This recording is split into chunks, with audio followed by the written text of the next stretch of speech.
Hi, my name is Brett Marshall. I'm a UX UI designer living in sunny San Diego, and today we're going to learn a little bit about Craft, a really awesome plugin used by Sketch and Photoshop created by InVision.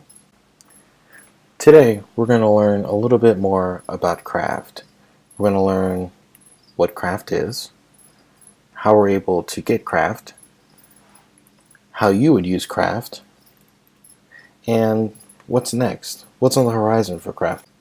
So, what is Craft? Well, Craft is a plugin created for Sketch and Photoshop, created by InVision. InVision is a really good service, providing you the ability to take images and stitch them together to create a meaningful experience for your clients, to be able to test out your web page, your app, on a phone, on a desktop, whatever. Really great service.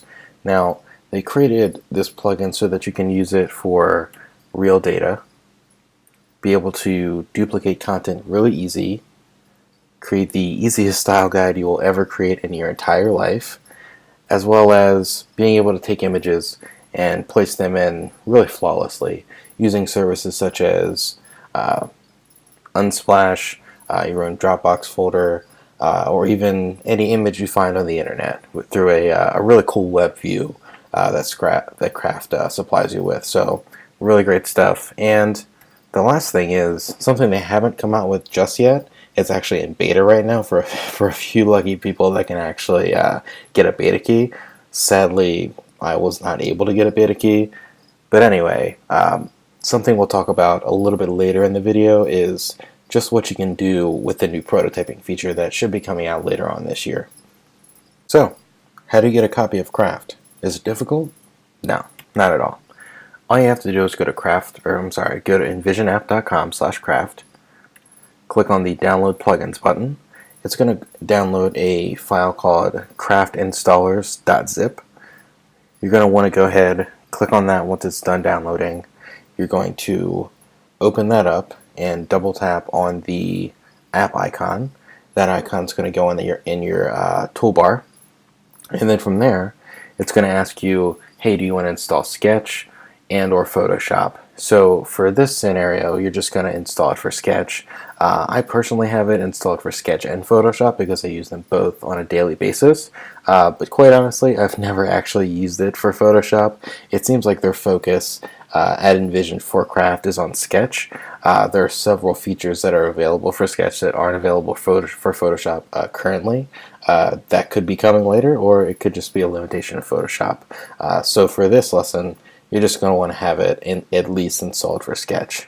Now, it's going to give you an option at the end of this to toggle on certain features that you want. One of them being types or duplicate content or styles. So you're just going to want to turn them all on. There's no reason not to. Next, you're just going to open up Sketch. Now, you may have to toggle on the plugin. It's something you may have to do the first time, so you can either hit Command P, or go to the toolbar, select Plugins, and hit Toggle Craft. Now, this is going to give you a nice little toolbar next to your sidebar on the right, and that's how you'll interact with Craft for the most part. Why would you use Craft?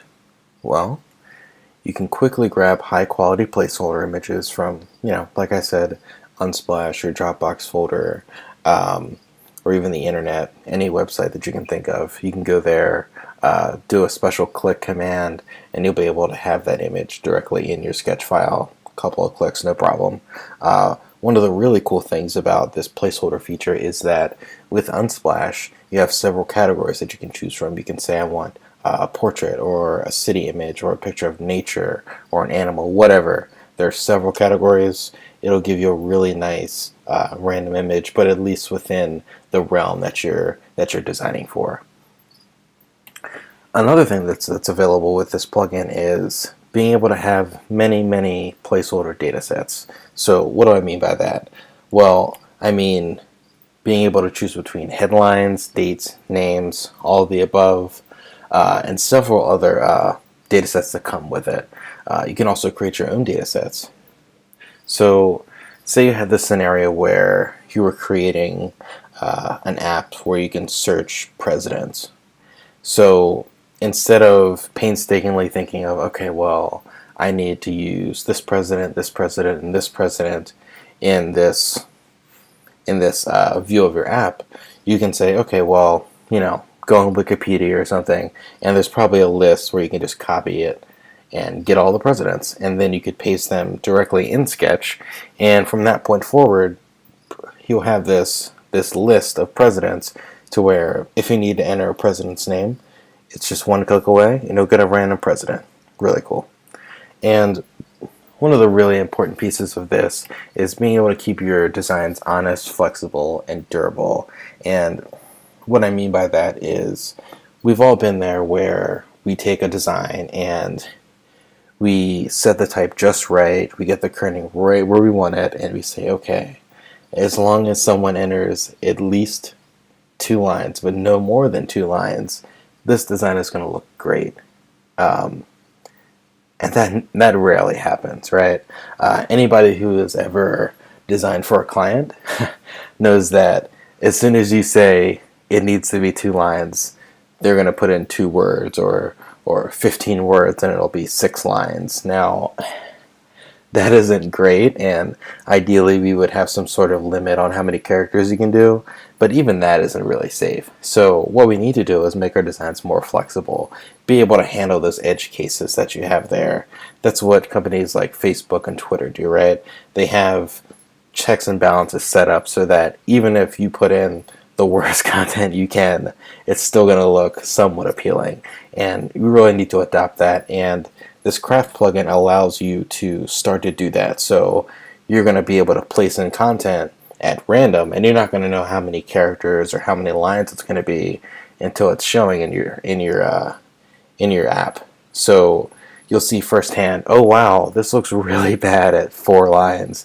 What can I do about this? Or maybe I need to take this font size down because it's a little big if we don't have the perfect amount of words with the perfect amount of characters. And it's going to allow you to make a style guide with literally 1 click.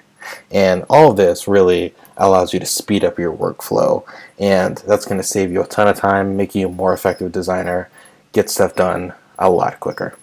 So we have a layout like this, and it's just going to be a basic card layout where we'll have 4 cards across and 2 rows, so 8 cards total.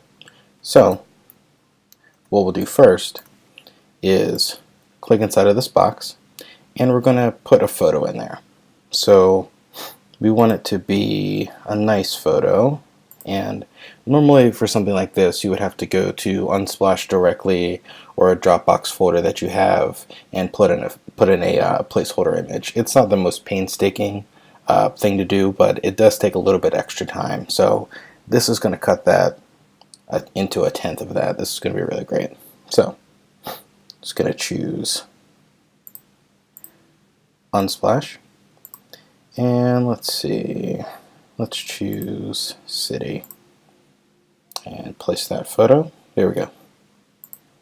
And this is going to be a photo of the author, so let's go back to Unsplash, and let's see what we have here. Can we choose a person? Portrait. That should do it. Great. And we're also going to want an author name. So we're going to go down here a little bit and click on the types, and we're going to choose a name and both. And let's choose an article type name. So let's go with travel, since this is a travel image. Great. So what I'm going to do here is duplicate this with the duplicate aspect of this plugin, and what we're going to do is give it 2 rows and 4 columns, and I'm going to give it a gutter of 32 pixels horizontally and vertically.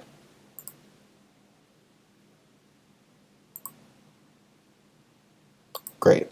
Now that was really easy, and what also happened here is it poked some holes in our design, specifically here.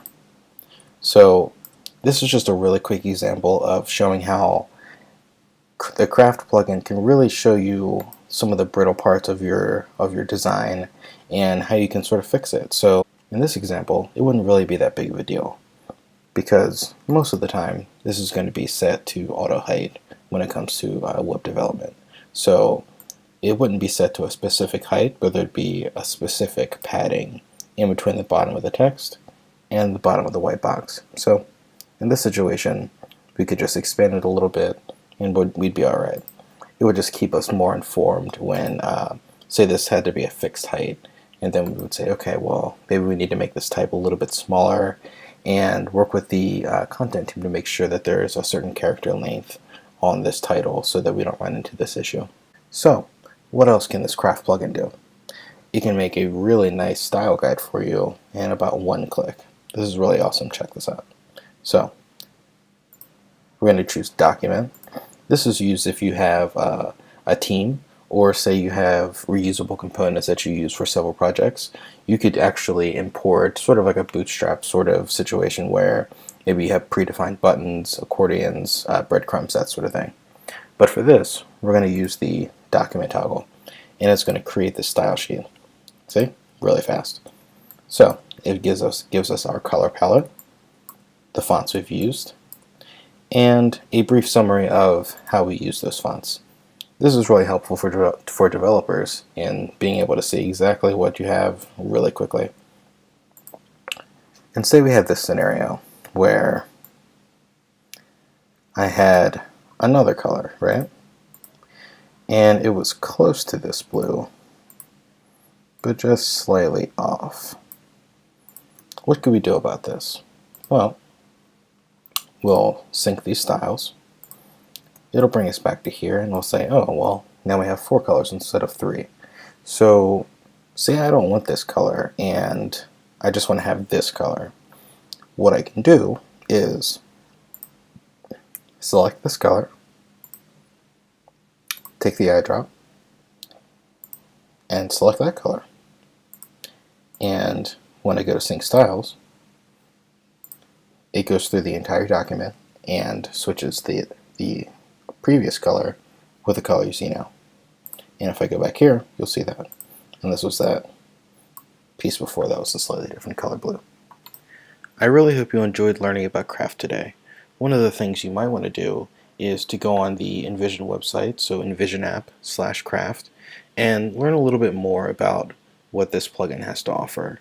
There were several things that I did not go over in this short video, such as custom types, the web component, as well as the JSON component, where you can take something such as the Instagram API or the Spotify API, or even a custom JSON file that you have on your local computer to really start working with actual data and to really make your designs bulletproof. Thanks.